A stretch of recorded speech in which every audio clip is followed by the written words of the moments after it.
Jesus wanted to know whether his disciples know him or they were just following him for what he's doing. Many people follow Jesus because he multiplied bread. They are also following so that one day he can multiply bread for us. They saw Jesus doing some things, so they are following that one day Jesus. But Jesus, his concern was not about what he can give them. He was looking for those who can know him. So he called them one day and he said, who do people say I am? He wanted to know whether the world also know him. But he realized that the world didn't know him, because when he said, who do people say I am? They said you are Elijah. So some of you don't know Jesus. So some of you know him as the one who can give us money. Some of you know him as the one who can give us marriage. And there are others who know him as the one who can open doors for us to travel. But most of you do not know the real Jesus. But Jesus wanted to know, who knows me so that I can make him change the world? And he said unto them, but who do you... Yes, no, please go back.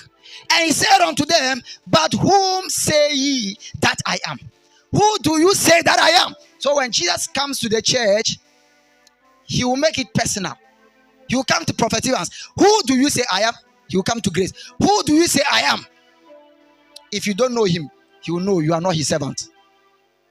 And you do not deserve to carry the keys of the kingdom. You do not deserve to change the world. You do not deserve to be a warrior. You don't deserve to be selected to change your family. Some of us want to change our family. We cannot change. You see, nobody has ever changed his family by money. It's a lie. Because all the rich people I know, they still come and will pray for them. Because there is something they are still lacking. Their family is still in bondage, though they have money. Some of them sleep in their cars. After they come from work, they will sleep outside. He said unto them, but who say ye that I am? Who do you say I am? He wants to know those who know him, because in the book of Daniel, the Bible says, they that do know their God. So he wants to know whether they know him. And what happened next? And Simon Peter answered and said, you are the Christ, the Son of the living God. See, so Simon knew him. And after Jesus died, you saw Simon was part of the people who turned a city upside down. When we get to know you, we will change our world. You may be one, but it's enough to be a nation. Simon Peter said, you are the Christ, I know you. He didn't say they told me about you. He said, I know you, you are the Christ. And he said what? Now, see what he said. Next. And Jesus answered and said unto him, blessed art thou. Hey, it is a blessing. When you know him, you become blessed. He said, blessed art thou. So blessing is connected in knowing him. Blessing is connected to the place of fellowship. Intimacy is the place of blessing. The first thing Jesus tells him is that you are blessed. And Jesus answered and said unto him, blessed art thou. What a blessing to know him. It's a blessing to know him. Simon Bar-Jonah, for flesh and blood has not revealed this to you. What it means is that when you enter into a place of fellowship, God will strip you of your flesh and strip you of blood and allow you to live in the spirit so that you can know him. That means we can only know him by the spirit.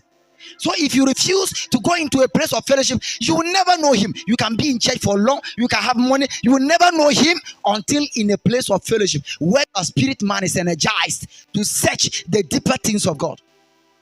He said, flesh and blood has not revealed this unto you, but my Father which is in heaven. Do you want to know him? Intimacy. If I ask Claire, if I call Claire now and ask, do you know your wife Abby? He said, I know my wife. Why? How do you get to know your wife? Intimacy. Intimacy. Marriage reveals. One day I did a formula here. I said dating, the D there is not dating, it's deception. And I said marriage, the M there is not marriage, is what? Manifestation.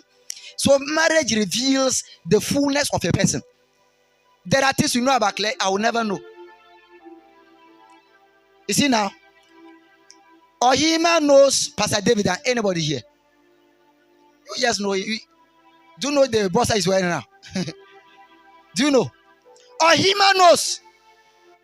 There are things you will never know about. So there are things you will never know about God. His boss you will never know until you are in an intimacy relationship, an intimate relationship with him. You will never know. So the deeper things and the secret things of God are only revealed to those who are married to God and those who are in relationship with Him. Yes. Do you know what Pastor David can do when he's angry? He can smile here. But when he's angry, there is an eye he can give. Only the wife knows that eye. Even when he's here, his smile can be dangerous, but you don't know. He can smile, and that smile means dangerous. But you are smiling, but the wife is already shaking. He said this smile is not the normal one. But we thought it's the normal one. So when you move into intimacy with God, there are things you know that people will never know. There are secrets of God that will be revealed to you that nobody will know. That is why he said, they that do know their God, they shall be strong. Why you be strong is because there are things you know that nobody knows. So when others are crying, you are not crying because there is something you know about God that gives you boldness. But if you don't know, you are just in church every day. Pastor David, today, did Ohima ask you for money today? What of yesterday? But don't you give her? It's called intimacy. It's called marriage. So you go to the church every day. Oh God, money. Oh God, money. Oh God, money. Oh God, money. Go and work.